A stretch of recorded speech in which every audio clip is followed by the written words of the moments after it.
Ang kwentong ito ay hango sa totoong buhay. Mula ito sa isa nating kabayan na itago na lang natin sa pangalang Kenny. Walang eksaktong taon. La Carlota, Negros Occidental. Ibang klase talaga yung swerte mo sa sabong, Kenny. Panglimang panalo na natin to ah. Ano, tutuloy pa ba tayo?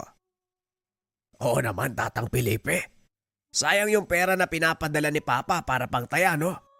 Isa pa, nananalo naman tayo, hindi ba? Kung sabagay, tama ka nga, Kenny. Pero siguro hinay-hinay lang ha. Baka may makatunog. Hagisan tayo ng pusa sa gitna ng ruweda. Naniniwala ka doon. Ako kasi, binabasa ko ang galaw ng mga manok na natatayaan. At isa pa, alaga natin ang mga nakasalang. Wala ka bang tiwala sa mga manok mo, Manong? Ikaw ang nagpalaki at nagkondisyon ng mga yan, ah. Hindi naman sa ganun, Eho. Pero syempre, minsan nauubos din ang swerte ng isang tao. Kailangan din nating maging maingat. Sinasabi ko sa'yo, Manong. Hindi ako nakabatay sa swerte. Tamang kalkulasyon at tiyempo lang. Yan ang nagpapapanalo sa atin. Halika na, magsisimula na yata ang susunod na soldata. Puntahan natin si Tito Nilo. Nasa kalagitnaan ng malaking pasabong sina Kenny at Mang Felipe. Nagmamay-ari ang binata ng malaking manukan na nag-aalaga ng mga manok na panabong.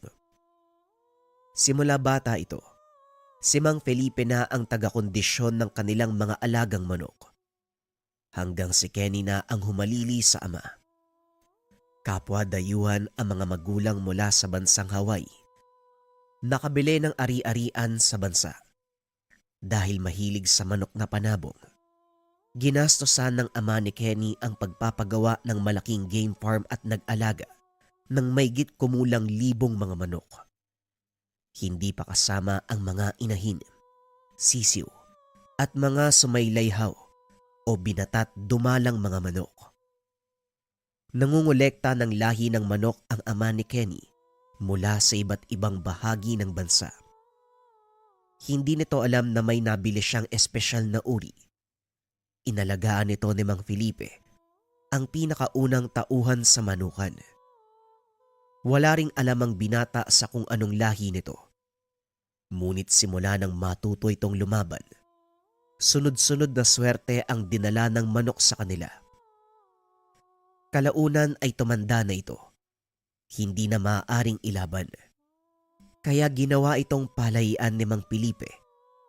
Minsan lang ding dumalaw sa bansa ang ama ni Kenny, kaya siya na ang namamahala dito kasama ang 10 pang mga tauhan. Nang matapos mag-aral si Kenny ng kolehiyo, inatasan ito ng ama na mamalagi sa bansa upang asikasuin ang kanilang manukan. Hindi naman tumanggi ang binata dahil gusto din itong magpunta sa bansa. Kalaunan nagustuhan ng pamumuhay dito na humaling sa sabong. Sa kasalukuyan, katuwang ng binata si Mang Felipe sa pag-aalaga ng mga manok at pagbebenta sa mga piling parokyano. Ngunit ang pinagtuunan ng pansin ni Kenny, ang pagsasabong. Mukhang magkakaroon na naman ng malaking pasabong ang syudad. Ano, sasali ka na naman ba? Aba, syempre naman. Kailan ba ako umayaw sa mga ganyan? Kahit nga maliit na tupada, pinapatulak ko eh. Kailan daw ang laban? Ang dinig ko 2 buwan mula ngayon. Kung sakaling gusto mong sumali, may sapat na panahon para maganda tayo. Oo nga pala. Pwede bang ilaban ang mga lahing galing sa may kambal na kuko? Ha, yung may sukbit? Oo naman. Bakit? Gusto mo na ba silang subukan? Napaisip si Kenny. Nagdadalawang isip na ilaban ang mga bagong alaga dahil ni minsan ay hindi pa niya ito nasubukang ilaban. Bukas gusto ko subukan ang mga yon. Tignan natin kung kasing galing sila ng tatay nila. Tama ka nga ano. Hindi natin sila nasusubukang ilaban. O sige, titignan natin bukas. Nagulat ang dalawa nang biglang magsalita ang matandang kaibigan ni Mang Felipe. Huwag na kayong mag-aksaya ng panahon. Hindi pa oras para ilaban ng mga yan. Pumili na muna kayo ng mas siguradong lahi. Nagsipagtinginan ang mga ito sa matanda. Nagtaka kung paano itong nakapasok. Anak ng Rigor, paano ka ba nakapasok dito? Sinarado ko yung pintuan ah. Kilala mo ko, Felipe. Marami akong pamamaraan para makalusot. At isa pa, may mahalaga kong sadya. Nagbabala kayong sumali sa pasabong, hindi ba? O Rigor, alam mo naman ang amo ko, hindi magpapahuli. Bakit? Anong meron? Kung sasali kayo sa pasabong sa bayan, ang pinakamahigpit niyong makakalaban ay si Rosendo. Kagaya mo, Kenny, may taglay ding bertudang kanyang mga alaga. Kambal kaliskis sa magkabilang paa at barena sa pakpak. Alam mo naman na hindi ako naniniwala sa bagay yan. Pero tatandaan ko pa rin ang sinabi niyo, Manong. Paano niyo nalamang sasali si Don Rosendo? Narinig ko lang din sa isa sa mga tauhan niya. Pinaghahandaan nila kayo. Kaya mas makakabuting pag-aralan niyo ang stratehiya ni Rosendo. Alam ko ang pwedeng gawin para makontra ang bertud ng kanilang mga alaga. Mas mabuti kang nasa tabi ka namin, Mang Rigor. Huwag kang mag-alala, si Papa ang bahala sa'yo. Walang problema. Bukas ng umaga, imbis na magsayang kayo ng oras sa pagsubok ng mga manok, ituturo ko sa inyo ang mga posibleng pangontra sa bertud ng kalaban. Lalo ka na, Kenny. Ikaw ang madalas nagbibitiw ng manok sa itaas, kaya ikaw ang kailangang tutukan. Ano po bang ituturo niyo sa akin? Bukas mo malalaman. Sa ngayon, baka may naitabi kang alak diyan. Kanina pa ako nauuhaw. Sa isip ni Kenny, pagkakataon na para makausap ang matanda. Kahit papano, gustong malaman ang tungkol sa mga pamahiing sinasabi ni Mang Rigor. Habang palalim ang gabi, unti-unting tumataas ang tama ng matanda. Sa tuwing mangyayari ito, nagsasalita si Mang Rigor ng kung ano-ano, maging ang tungkol sa pagiging albularyo. Alam mo ba na ang lahat ng nalalaman ko, ibinubulong sa akin ng mga kaibigan kong engkanto? Engkanto? Hindi ho ba ang sabi nila wala namang ganon? Yan ang sinasabi ng mga taong walang alam tungkol sa mundo ng lihim na karanungan. Maaring nakita mo na ang lahat ng nasa pisikal na aspeto ng ating daigdig. Ngunit karamihan sa atin, hindi pa nakikita ang espiritual na mundo, kung saan gumagalaw ang mga elementong gaya ng mga engkanto at iba pang tinatawag natin na kathang-isip na mga nilalang. Ibig mong sabihin, dito mismo sa mundong ginagalawan natin, matatagpuan ang tirahan ng mga engkanto? Tama ka. Hindi lang ito nakikita ng pisikal nating mga mata, ngunit nandyan lang sila. Isa sa mga patunay nito, ang bertud na taglay ng mga alaga mong may sukbit. Alam mo, Manong, hindi talaga ako masyadong naniniwala sa bagay yan. Lalo na sa swerte. Kasi para sa akin, lahat may tamang pagkakataon at panahon. Pag hindi para sa'yo, huwag mong ipilit. Ganun lang kasimple. May punto ka naman. Pero hindi tungkol sa swerte ang sinasabi ko. Kung hindi ka tiyakan ng tagumpay sa mga bagay na gusto mong gawin, ito ang nangyayari sa'yo, Kenny. Hindi mo palang napapansin. Ngunit nabiyayaan ka ng isang uri ng bertud na humahatak na tinatawag nating swerte. Bertud? Parang anting-anting? Parang gano'n na nga. Pero may malaking pagkakaiba ang bertud na mula sa mga anting-anting at mutyang galing sa kalikasan. Nagpatuloy ang pag-uusap ng dalawa. Hanggang sa hindi na namalaya ng oras, Nagulat na lang si Kenny nang biglang tumilaok ang mga manok. Naku, yari, umaga na pala. Hindi ko napansin. Napasarap ang usapan. O siya, magpahinga ka muna. Mamayang hapon babalik ako at saka ko ituturo ang mga paraan kung paano mong maiiwasan o makukontra ang basag swerte ni Rosendo. Sige ho, Manong. Medyo nahihilo na nga ako. Bigla namang lumabas ng tahanan si Mang Felipe. Oh, mukhang inumaga yata kayong dalawa. Ano na pag-usapan nyo ng matandang yon? Tungkol lang ho sa mga engkanto, mutya, anting-anting. Ganun pa rin yung palagi niyang sinasabi sa atin tuwing nalalasig. Hindi man ako gaanong naniniwala, pero nakakaliw pakinggan si Mang Rigor. Matanong nga kita, Manong, saan mo ba nakilala yan? Magkababata kami ni Rigor. Anak siya ng isang kilalang serohano dito sa baryo. At nang mamatay ang mga magulang niya, siya ang sumalo na mga gawain ito. Hanggang sa unti-unting nakilala si Rigor. Maraming nagsasabong, sugarol ang lumalapit sa kanya para humiling ng pampaswerte. Marami nang natulungan ng taong yon, pero hindi man lang siya nililingon. Ang totoo, dito lang nagkaroon ng saysayang kanyang kakayahan. Grabe naman to magsalita si Manong. Nasabi mo na din marami namang natulungan si Mang Rigor. Oo nga, pero kung talagang gugustuhin ng matandang yon na yumaman, marami na yung pera sa ngayon. Maraming mayamang negosyante sugarolan nag-aalok sa kanya ng malaking halaga para lang manalo sa sugal o swertein sa buhay. Pero hindi tinatanggap ni Rigor ang binibigay. Mas gusto niyang mamuhay ng simple. Pag-uusap ng dalawa. Kung titignan ang panglabas na anyo ni Mang Rigor, akalain mo na isa itong taong grasa. Hindi na malaman ang totoong kulay ng suot na damit. Nangingitim na dahil sa alikabok.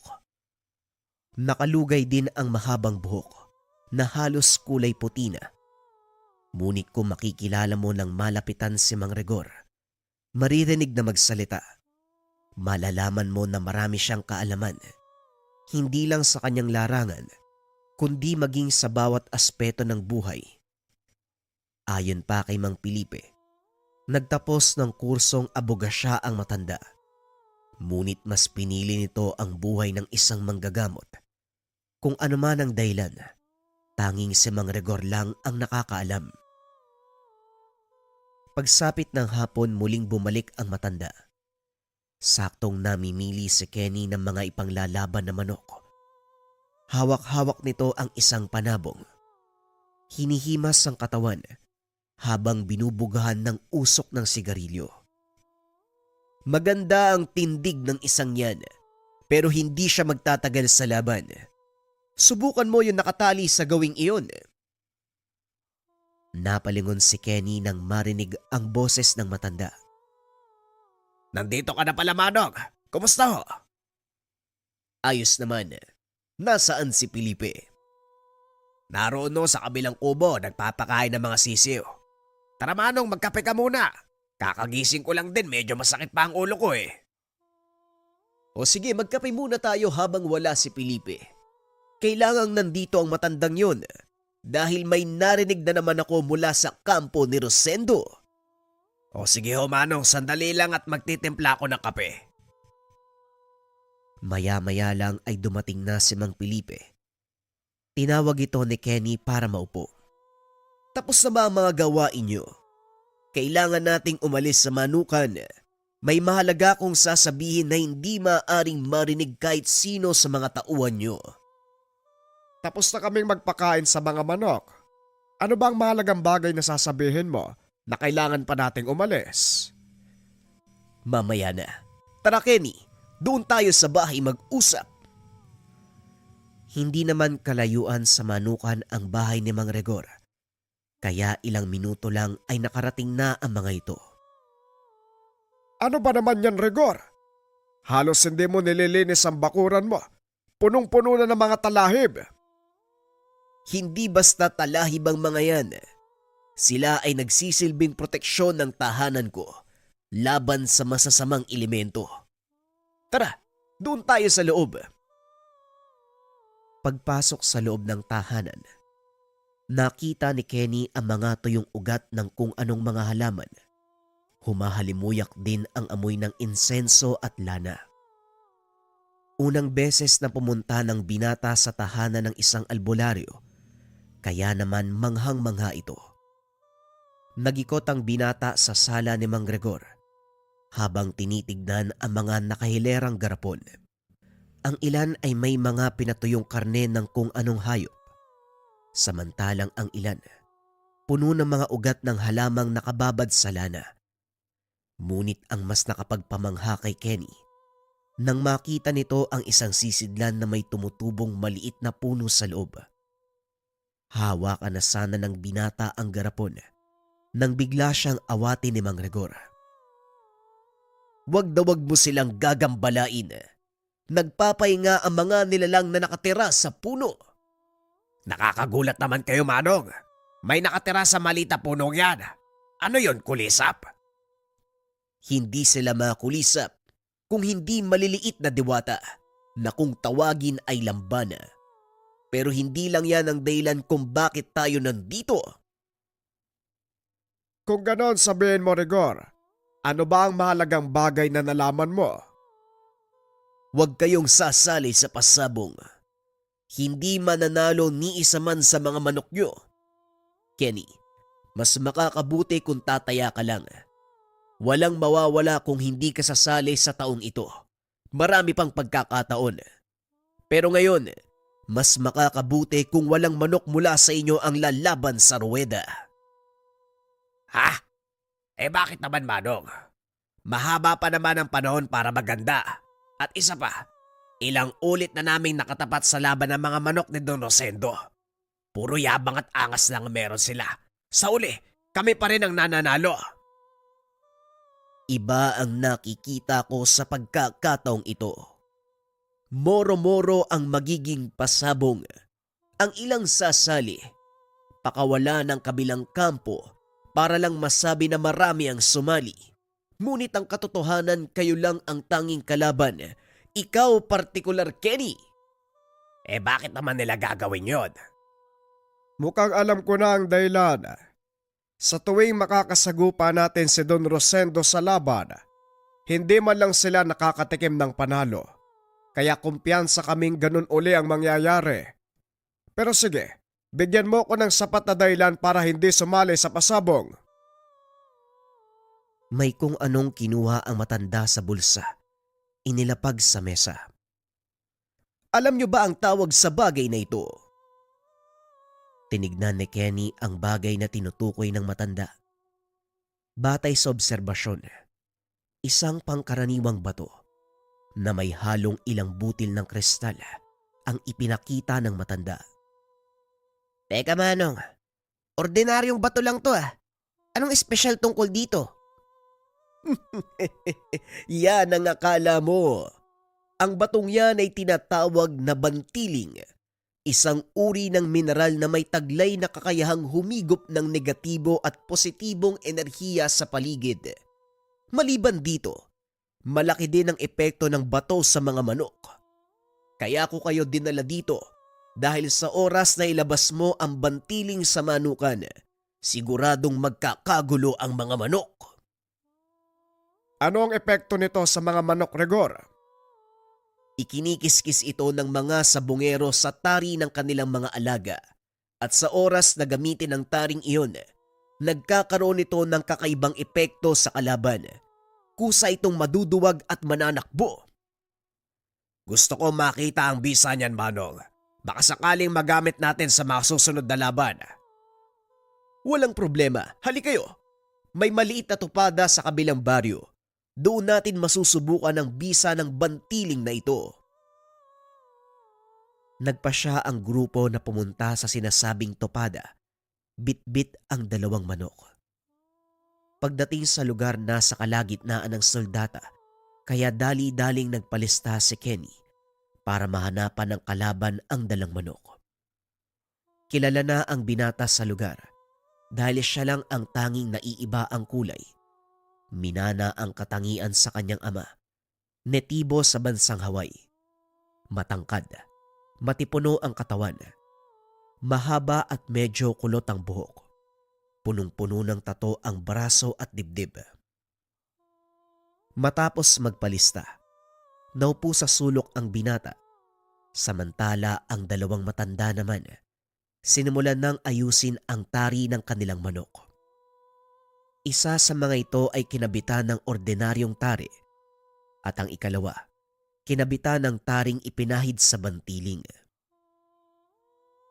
Ngayong nakita niyo ang epekto ng bantiling sa manok, una mong isasabak sa laban ang walang pahid.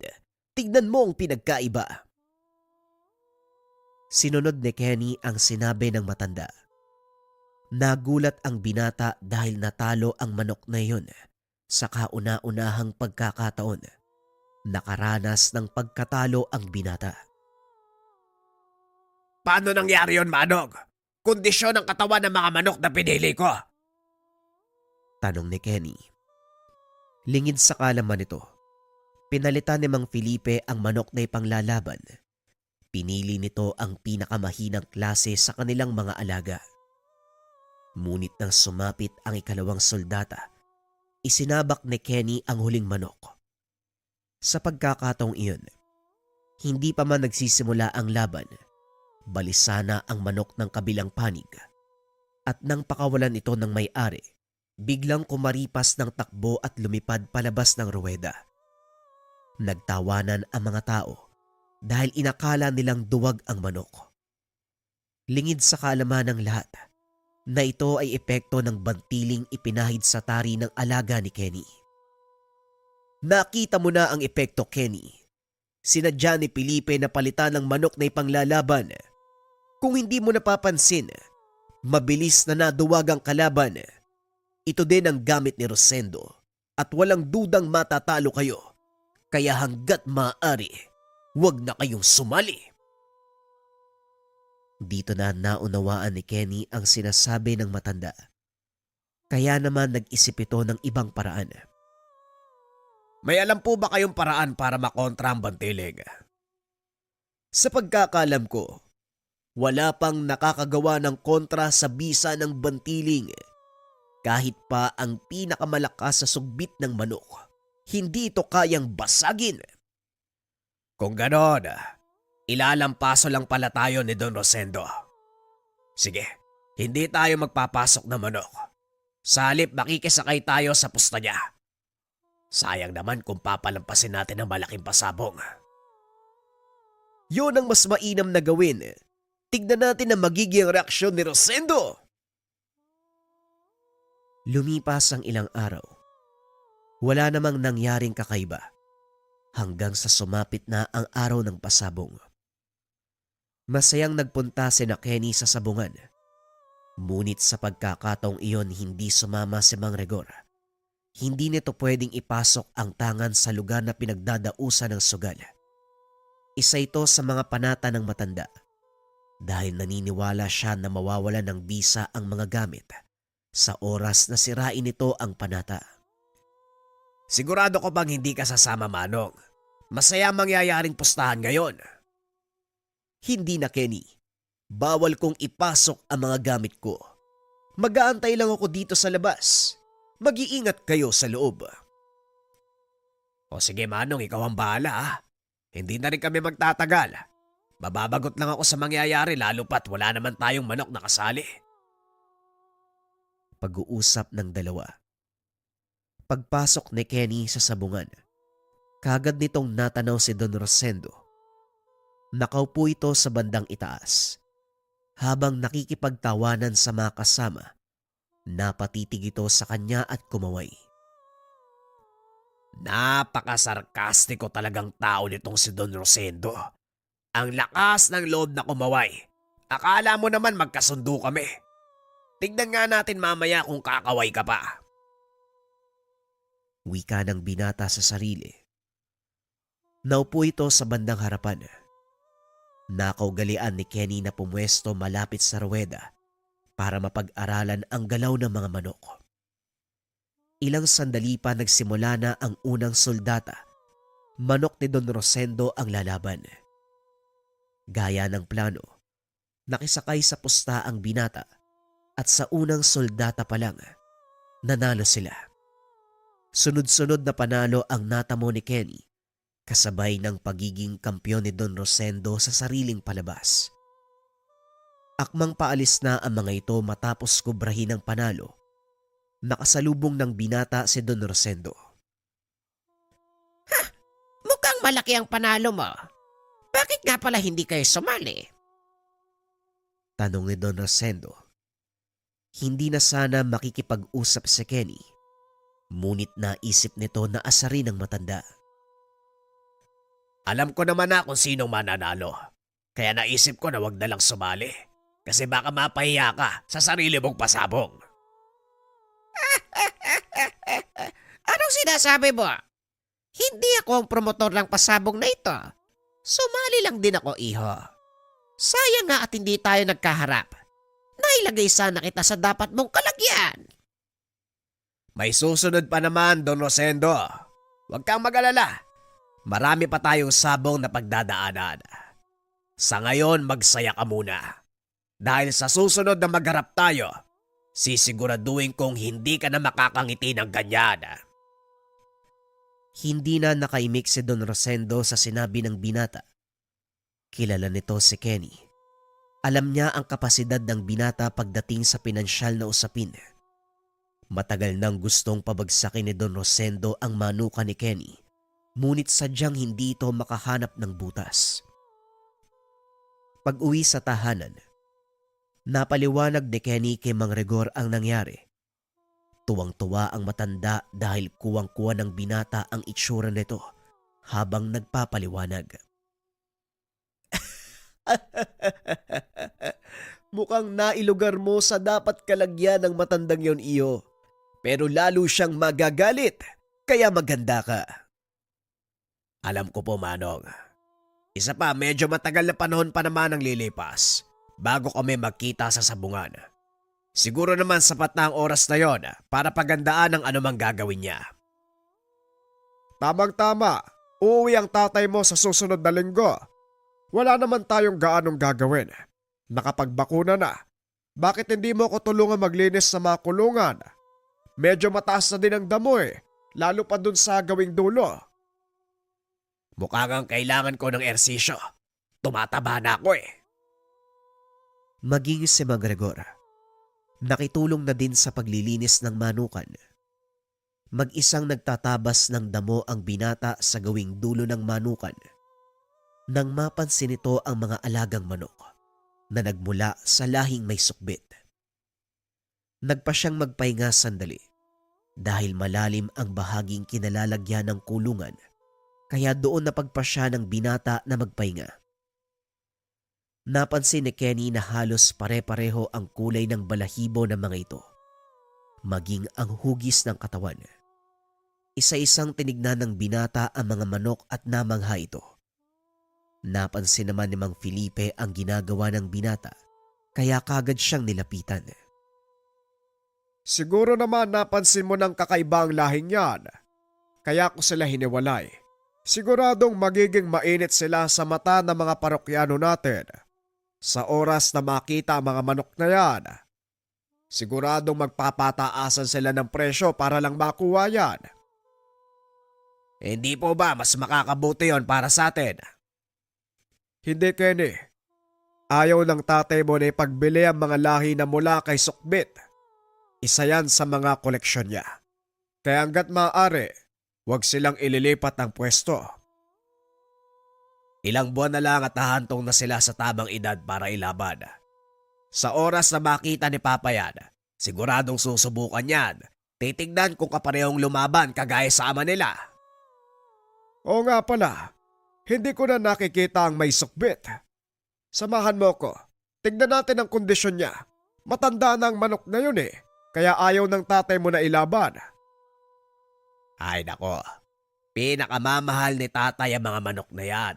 Kaya ganon. Pero medyo nauuwaw na din ako . Pinuntahan ng dalawa ang kulungan kung nasaan ang manok nila na may sukbit. Pinangalanan pa ito ng tatay ng binata bilang Sipil, na ang ibig sabihin, sobrang daliri. Isa ito sa pinakaunang manok na nabili niya sa bansa. Kung titignan, wala namang kakaiba sa manok na ito. Mula sa kulay, tindig, maging sa kilos. Ngunit kung tititigan ng paa, mapapansing 5 ang mga daliri nito sa magkabilang paa. At ang pinakagitna, may mahabang itim na kuko na siyang tinatawag nilang sukbit. Sa hindi nakakalam, ang uri ng bertud na ito ay nagbibigay ng swerte, hindi lamang sa sabong, kung hindi sa pang-araw-araw na buhay ng nagmamay-ari ng manok. Pinatotohanan nito ng ama ni Kenny dahil simula nang mapa sa kanya si Sipil, sunod-sunod na swerte ang naranasan ng mga ito, hanggang sa nakabili sila ng lupa sa iba pang panig ng probinsya. Kakaibang swerte ang binibigay ni Sipil sa iyong ama at ito ang pinangangalagaan niyang sekreto. Kaya hanggat maaari, ingatan mo din ito. Naipaliwanag din sa akin ni tatay yan noon pero hindi ko lubos na naiintindihan. Inakala ko dati na talagang mapera lang kami. Pero sinabi sa akin ni mama na ang trabaho ni papa noon bilang pulisaway, imposibleng magkaroon kami ng ganitong lawak na lupain. Saan nga ba nanggaling si Sipil? Sabi ko na nga ba hindi pa sinasabi ng tatay mo ang totoong pinagmula ni Sipil. Pwes doon tayo sa kubo nang mapaliwanag ko sa iyo ang totoong pinanggalingan ni Sipil. Pagdating sa kubo, pinaliwanag ng matanda kung paanong napunta sa kanya ang mga alagang manok. Aatras tayo ng 25 taon. Nagkaroon ng pagkakataong makapunta si Omer sa Pilipinas para dumalo sa isang pagsasanay. Tumagal ng 2 taon ang Ginoo at sa loob ng panahong iyon, nagustuhan nito ang bansa. Nagpa siyang bumili ng sariling lupain na balang araw ay papatayuan ng sariling bahay. Nakarating ito sa probinsya ng Negros. Nakilala si Mang Felipe. Naglalakad si Omer sa kalsada habang naghahanap ng pwedeng makausap tungkol sa pagbili ng lupa. Nang malaman nito ng mga tao marami ang lumapit, ngunit naramdaman ni Mang Rigor na lolokohin lang siya ng mga ito dahil walang alam ang dayuhang Ginoo sa paligid. Naupo ito sa harapan ng tindahan habang umiinom ng soft drinks nang mapansin siya ng 2 magkaibigan. Tignan mo, yan yata yung sinasabi nilang dayuhan na naghahanap ng mabibiling lupa. Halika, kausapin natin. Sandali lang, sigurado ka ba? Wala ka namang alam na nagbebenta ng lupa dito Yan ang akala mo. May kilala ko sa sitio San Miguel na nagbibenta ng lupa. Papatignan natin sa kanya at kapag nagustuhan, di nakatulong tayo sa kapwa. O siya, tara tignan natin kung may magagawa tayo. Nilapitan ng 2 ang dayuhan. Sinubukan nila itong kausapin sa salitang Ingles, ngunit hindi sumasagot ang Ginoo. Para namang hindi yata marunong mag-Ingles ang taong ito. Mukhang hindi tayo magkakaintindihan. Halika na, baka mapaya lang tayo Hindi, Felipe. Sandali lang. Muli itong nilapitan ni Rigor at kinausap. Hey, my friend, you're looking for landing.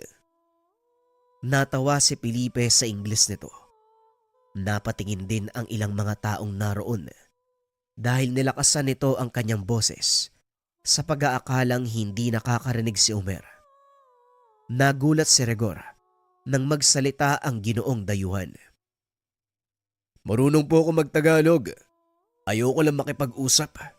Ilang beses na ako naloko Kamunti kang manakawan. Ngayon, kung yan pa rin ang pake nyo sa akin, huwag na kayo mag-abala. Hindi ko kailangan ng 1 o 2 pang tao manloloko sa akin. Nanlaki ang mga mata ni Rigor. Maging si Mang Felipe ay nagulat nang malamang marunong magsalita ng wikang Pilipino ang dayuhan. Marunong ka palang magtagalog. Nag-English pa ako dito. Hindi ba abogado ka naman? Anong kinalaman nun? Oo, tapos ako ng abogasya, pero wikang Pilipino ang gamit ko. 2 taon na akong nakatira dito sa Pilipinas, kaya marunong ako magtagalog. Gaya ng sinabi ko, ilang beses na ako naloko, kaya nag-iingat ako. Huwag kang mag-alala, dahil abogado ako. Alam ko ang batas ng pagbili ng lupa. Kung may maitutulong ako, magsabi ka lang. Pasensya ka na kung naloko ka sa lugar namin. Hayaan mo kaming tulungan ka. Nga pala, ang pangalan ko ay Felipe. Eto naman si Rigor. May matutuluyan ka na ba dito? Maggagabi na. Yun nga ang isang problema ko. Dahil wala akong kilala na pwede mapagkatiwalaan. Doon ka muna matulog sa kubo namin ni Felipe. Kahit papano'y ligtas ka sa lugar at walang ibang taong nagpupunta roon. Sasamahan ka namin para matiyak na walang mawawala sa mga gamit mo. Naku, maraming salamat po Manong Rigor at Manong Felipe. Diyos na po ang bahalang magbalik ng biyaya sa inyo. Walang anuman. Ano nga palang pangalan mo? Omer po, nanggaling sa bansang Hawaii. Napadpad sa bansa nyo dahil dumalo sa isang pagsasanay. Pulis po ako sa bansang pinanggalingan ko. Nagkatinginan ang dalawa nang malaman na hindi pala basta-basta ang kanilang panauhin. Nagtungo ang tatlo sa kubong sinasabi ni Mang Rigor. Halos hindi na makapagsalita si Omer dahil sa sobrang pagod. Alam ng dalawa ang pinagdaanan nito. Kaya naman paglapag ng mga gamit, sinalampak nito ang sarili sa sahig. Kagad nang nakatulog. Kawawa naman ang taong ito. Mabuti na lang at tayong nakakita sa kanya. Kung hindi, baka hindi na ito makabalik sa sariling bansa. Siguradong pinag-adya ng Diyos na makilala natin ang taong ito. Alam mo, Rigor, nararamdaman kong magbabago ang buhay ng taong to. Hindi ba albularyo ka? Bakit hindi mo subukang silipin ang kapalaran niya? Timang na ang ulo mo. Oo, albularyo ako. Pero hindi ko pwedeng pangunahan ng tadhana. Hayaan mong ito mismo ang magpakita sa kanya kung ano ang magiging kapalaran. O siya, sige na. Magpahinga na tayo. Maaga pa natin yan sasamahan sa lupang sinasabi mo. Pag-uusap ng dalawang nakakatanda. Matapos ay nagpahinga na rin ang mga ito. Kinabukasan maagang nagising si Omer. Nanlaki ang mga mata nang makita ang magandang taniman ng lugar. Sa kapalang nito nalaman na nasa tuktok ng burol ang kubong tinutuluyan. Kitang-kita ang kagandahan ng kapatagan na tinatamaan ng sinag ng papasikat na araw. Naalala nito ang bansang pinagmulan. Habang pinagmamasdan ang kagandahan ng paligid, nilapitan nito ni Mang Rigor. Sa gawing iyon ng kabundukan ang sinasabi ko sa iyo. Medyo malawak at gaya ng lugar na ito. Nasa tuktok din ng burol. Siguradong magugustuhan mo ang lugar. Mukha nga magugustuhan ko ang lugar na ito. Sana lang magkasundo kami ng may-ari ng lupa. Siguradong magkakasundo kayo. Matagal na siyang naghahanap ng mag-aalaga ng lupain. Sandali lang. Antayin muna natin si Felipe. Bumili lang sandali ng agahan. Matapos kumain, naglakad ang mga ito papunta sa kabilang burol. Naabutan nila ang isang matanda na nakaupo sa atangan ng lumang kubo. Sa tabi nito, isang nakataling tandang.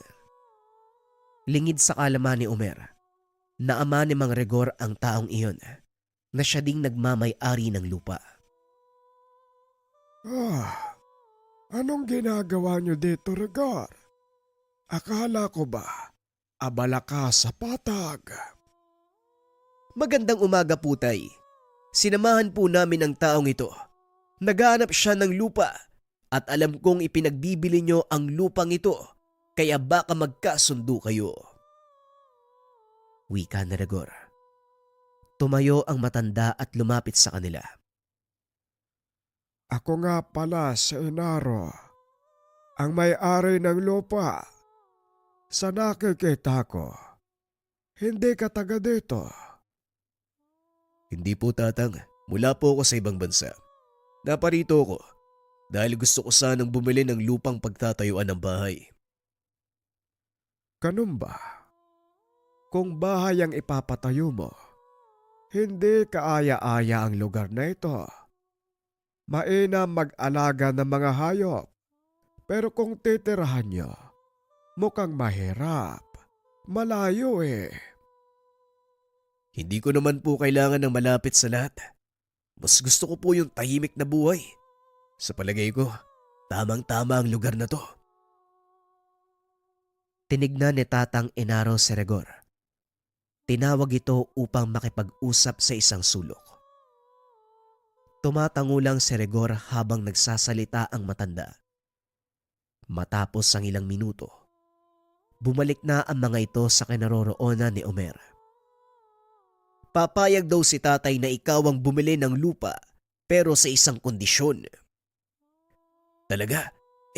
Ano daw yung kondisyon? Ang tandang na yon, yung nakatali sa atangan ng kubo, na minsan hindi pa narinig na tumilaok.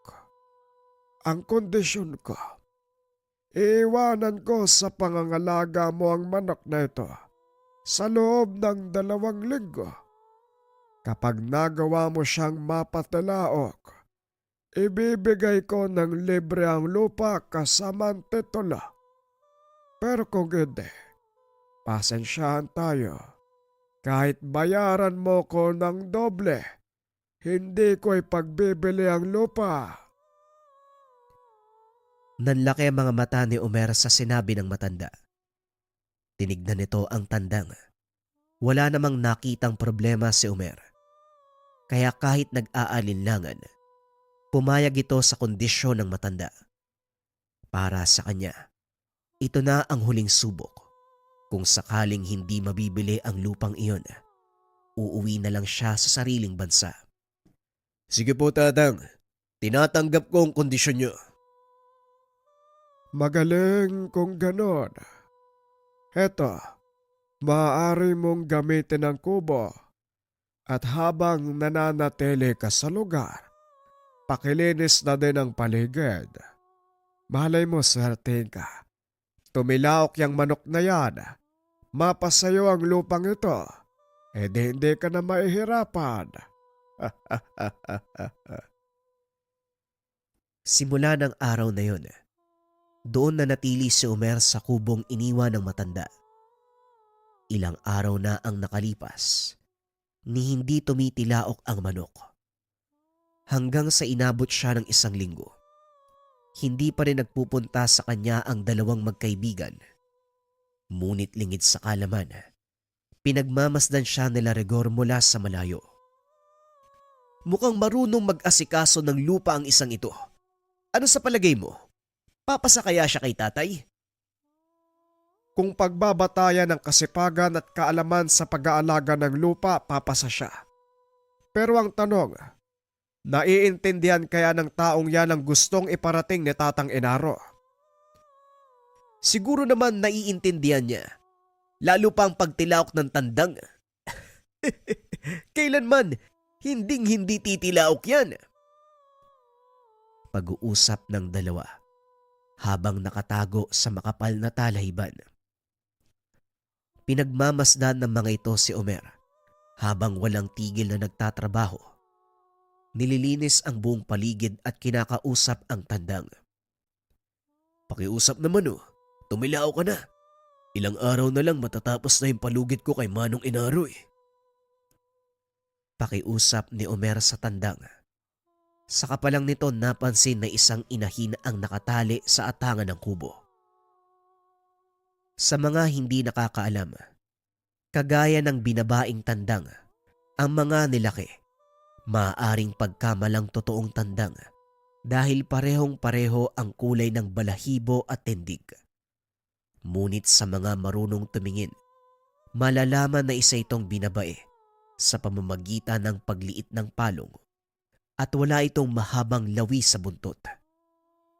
Natawa na lang sa sarili si Omer nang mapagtantong naisa na naman siya ng ibang tao. Tumayo ang Ginoo at inayos ang mga kagamitan. Tinanggal ang tali sa paa ng tandang. Akmang aalis na sana sa lugar. Palabas na ito sa bakuran nang bigla siyang harangin ni Mang Enaro. Oh, saan ka pupunta? Hindi pa tapos ang 2 linggong palugit. Pasensya na po, pero mukhang kailangan ko ng sumuko.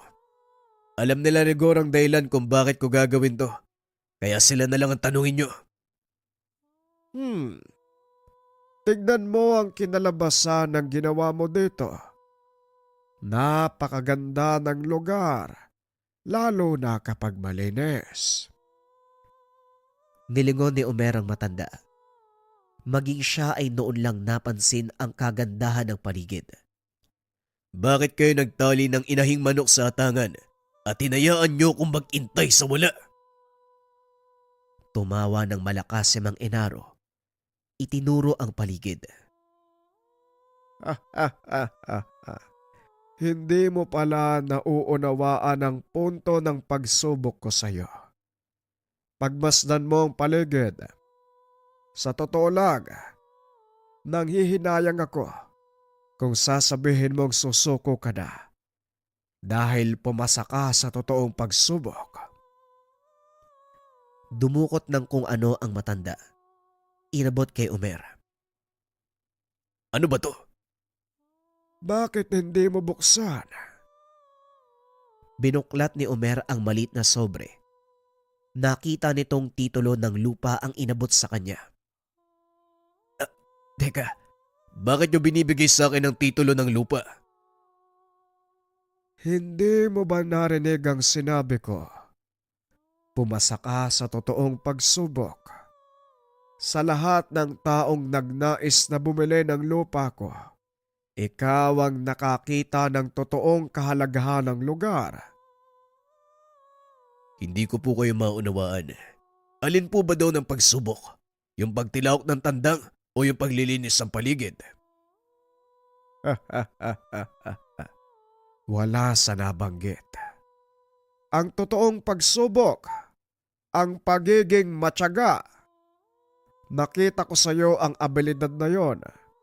Bagaman kamuntikan ka ng sumuko, pero napatunayan mong karapat-dapat ka dahil nagawa mo ang lahat ng dapat gawin bago ka tuluyang mawala ng pag-asa. Komedyante ka, Tatang, ha? Niloloko mo ako, no? Mahahawakan mo ba ang titulo kung niloloko kita? Hampasin kita ng baston eh. Ibigay mo yan kay Rigor at siya na ang bahalang maglipat niyan sa pangalan mo nang mapakinabangan naman ang pagiging abogado ng lintik na yon. Matapos makipag-usap, umalis na si Mang Enaro. Lingid sa kalaman ng Ginoo na yun na ang huling pag-uusap nila ng matanda. Ilang araw ang lumipas ay pumanaw na ito. Ngunit sa pagkawala ng isang mabuting tao, nag-iwan ito ng hindi malilimutang alaala. Ilang buwan ang nakalipas. Nangitlog ang inahing manok. Napisa ang mga ito. Saka pa lamang napagtanto ni Omer na magandang uri ng manok na panabong ang pinangangalagaang lahi ng inahin. Inalagaan ni Omer ang mga sisiw hanggang sa magsipaglakihan. Kasabay nito ang sunod-sunod na swerte na dumating sa kanilang buhay hanggang sa nagawa ni Omer na makapagtayo ng isang malawak na manukan sa mismong lupain. Ngunit hindi nagtagal. Kinakailangan nitong bumalik sa Hawaii para sa kanyang trabaho. Ipinagkatiwala ang lupain kay Mang Felipe. Ipinagpatuloy nito ang pag-aalaga ng mga manok na panabong hanggang sa dumami ito ng husto. Balik tayo sa kasalukuyan. Yan ang naging kwento ng iyong ama, Kenny. Inakala niya noon na tuluyang mauubos ang lahat ng pinaghirapan. Ngunit dahil sa pagtitiwala at pagsisikap, eto na ngayon. Kinilala na kayo bilang isa sa pinakamalaki at pinakamatagumpay na mananabong sa bayan at buong probinsya. Ngayon naiintindihan ko na kung bakit ako pinadala ni Papa dito. Nga pala, nagsabi ba siya kung kailan uuwi? Hindi eh. Kaya nga pinalinis ko ang paligid. Baka manggulat lang yung taong yun eh. Wala na tayong dapat alalahanin dahil malinis ang paligid. Nasa magandang kondisyon ang mga manok. At sa palagay ko, matutuwa siya dahil dumarami ang lahi ni Sipil. Pag-uusap ng dalawa. Maya-maya ay dumating si Mang Rigor. May dalang murang buko. Nandito na ang pinapakuha mo, Felipe. Saan ba natin gagamitin ang mga ito? Basta ilagay mo lang dyan. May pagdadalan ako ng mga buko na yan. Nga pala, Rigor, may balita ka ba tungkol sa susunod na pasabong? Ang sabi sa akin ng kaibigan, meron daw sa kabilang bayan. Malaki ang pasabong na yon dahil promosyon nito ng isang politiko. Siguradong sasali si Rosendo. Anong balak nyo? Nagkatinginan si Mang Felipe at Kenny. Sabay nang umiti. Kung sa susunod na buwan pa ang dating ni Papa, siguradong maaabutan niya ang pasabong. Gusto kong ipakita sa kanya ang husay ng mga alaga namin. Manong Felipe, simulan na natin ang pagkondisyon sa kanila. Pagsapit ng hapon, namili ng mga ilalabang manok sina Kenny at Mang Felipe. 7 mahuhusay na alaga ang napili ng mga ito. Karamihan ay nagmula sa lahi ni Sipil. Gagana naman kaya ang sukbit ng mga ito? Sa tingin ko, Manong, gagana. Lalo pat nandito si Papa. Makalipas ang 2 linggo, nagulat sina Kenny. May magarang sasakyan na huminto sa harapan ng manukan. Napatayo ang binata dahil kilala niya ito. Mukhang nandito na ang inaantay natin, Kenny. Bilisan mo. Salubungin mo ang tatay mo. Dali-daling tumakbo si Kenny. Sinalubong ang ama. Oh, mukhang tumataba ka yata, Kenny. Anong pinagagawa mo dito? Puro kain tulong lang. Si Papa talaga, hindi naman po. Tara sa loob, inaantay na kayo nila Manong Felipe. Tamang-tama ang dating mo. Nagkukondisyon kami ng mga manok na isasali sa sabong doon sa kabilang bayan. Sinong pumili? Ikaw ba? Kami ni Manong Felipe. Tignan nyo na lang. Alam kong hindi nyo nakikita ang mga alaga nyo, kaya siguradong magugulat kayo. Naglakad ang 2 papasok ng manukan. Inikot ni Omer ang tingin sa paligid. Walang pinagbago, maliban sa mga puno ng nyog na nagsilakihan. Nang marating nito ang mga kulungan, hindi na nagaksaya ng panahon ang matanda na puntahan ng mga manok. Nagulat ito dahil sa loob ng ilang taong pagkawala, nanatiling buhay ang alagang si Sipil. Bakit hindi nyo isama sa kinukondisyong manok si Sipil? Matanda na po kasi siya eh. Sa palagay ko hindi nakakayanin ni Sipil ang makipagbakbakan. Kaya ginawa namin siyang palayan. Itinuro ng binata ang mga manok na naging anak ni Sipil. Napangiti si Omer dahil halos kamukha ito ng kanilang ama. Kamukha sila ni Sipil pero hindi nila taglay ang sugbit ng alaga ko. Isama mo sa ilalaban si Sipil. Pero pa, baka matalo lang tayo. Magtiwala ka sa akin, Kenny. Kilala ko ang mga alaga ko. Alam ko ang kapasidad nila. Tama ang iyong ama, Kenny. Hayaan mong isama si Sipil sa mga lalaban. Ay nako, may magagawa pa ba ako? Sinunod ni Kenny ang sinabi ng ama. Kahit gahol na ang oras, nagawa pa rin nilang kumpletuhin ang rutina ng pagkukondisyon hanggang sa sumapit ang araw ng pasabong. Mabuti naman at naisipan mong umuwi dito, Omer. Matagal na panahon tayong hindi nagkita at siguradong hinahanap ng panlasa mo ang tuba. Maging ang lambanog ni Mang Simeon. O Manong, tama po kayo. Pero sa susunod na tayo magdiwang, pag nanalo na tayo. May punto ka. Nga pala, tama ang hula mo, Felipe. Lalaban nga si Rosendo at siya ang dapat nating pagandaan. Sa pagkakataong ito, totoong laban ang kakaharapin ng mga alaga nyo. Pero ang pinakamaigpit na katunggali, ang mga manok ni Rosendo at ang tanga nitong bantiling. Wala ka bang tiwala sa kakayahan ng tatay mo, Rigor? Nakalimutan mo yatang nandito ako. Dinala ko ito. Ipinakita ni Omer ang maliit na botelyang naglalaman ng kung anong itim na bagay. Mas malaki lang ng kaunti sa butil ng bigas. Hugis kuko ng kung anong ibon. Ano naman po yan? Ang sukbit ng alagang manok ni tatay. Hindi ko na ikwento sa inyo, pero may alagang inkantong manok si tatay noon. Namatay ito matapos siyang iburol.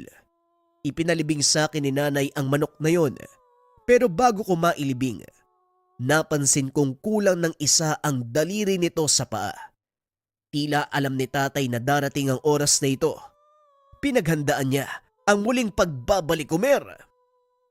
Sa taglay na swerte ni Kenny at kapangyarihan ng sukbit na yan, sigurado na ang panalo natin. Malaki ang tiwala ko sa mga manok natin. Lalong-lalo kay Sipil. Hindi lang basta swerte ang dala niya sa atin, kundi kasiguraduhan. Napatunayan ko na ito ng ilang ulit. Habang nag-uusap ang tatlong nakakatanda, pumasok sa silid si Kenny. Nagbihis. Habang kumukuha ng damit, nakita nito ang bantiling ibinigay ni Mang Rigor. Isinilid ito ng binata sa bulsa bilang paghahanda kung sakaling bumaliktad ang sitwasyon. Maya-maya ay lumabas ang binata. Ano pang inaantay natin? Malapit ng gumabi. Kailangan na nating dalhin ang mga manok sa sabungan. Wika ng binata sa mga tauhan. Kinarga ng mga ito ang manok sa likod ng sasakyan ni Omer. Matapos ay lumakad na ang mga ito. Habang nasa daan tahimik ang tatlo, ngunit biglang nabasag nang magsalita si Kenny. Wala na talagang atrasan to. Gusto ko makita ang pagbagsak ni Don Rosendo. Alam mo, Kenny, hindi yan ang diwa ng sabong. Maaaring nagkakatunggali ang inyong mga manok. Pero hindi kayong mga nagmamay-ari ang maglalaban. Ang sugal ay hindi dapat isama sa totoong buhay. Napangiti si Rigor sa sinabi ni Omer. Malaki ang pinagbago nito simula nang umalis. Mukhang ibang-iba ka na talaga. Natutuwa ako dahil sa wakas, natutunan mo ang mga aral na iniwan sa iyo ni tatay. Hindi na tayo bumabata, Manong Rigor. Kaya kailangan nating mag-isip. Maya-maya ay narating nila ang sabungan. Marami ng tao na mga oras na yon. Nakita din ni Kenny ang panig ni Rosendo na naghahanda. Inayos na nila ang mga manok sa likod ng sabungan. Sinigurado ang kanilang lista. Maya-maya lang magsisimula na ang soldata. Mukhang mauuna tayo. Ayos lang. Ako ang unang magbibitaw. Ako ang gagawa nun. Kailangan mong pag-aralang mabuti ang kilos ng kalaban para kung sakaling may gawin silang kakaiba, kaagad mong makokontra. Si Mang Rigor po ang gagawa nun. Basta, sundin mo ang sinasabi ko. Maya-maya ay nagsimula ang soldata. Nakita ni Kenny ang pagkagulat sa mata ni Rosendo nang masipat na si Omer ang magbibitaw ng manok. Dali-daling bumaba ang matanda. Inagaw sa tauhan ang ilalabang alaga. Ako ang magbibitiw. Hayaan mong ang amo mo magbitiw ng alaga niya. Kampante ang dalawang panig sa kanilang mga alaga. Ngunit nang magsalpukan ang dalawang manok, biglang nabalot ng malakas na sigawan ang paligid. Itinaas ng sentensyador ang manok ni Omer. Idineklarang panalo.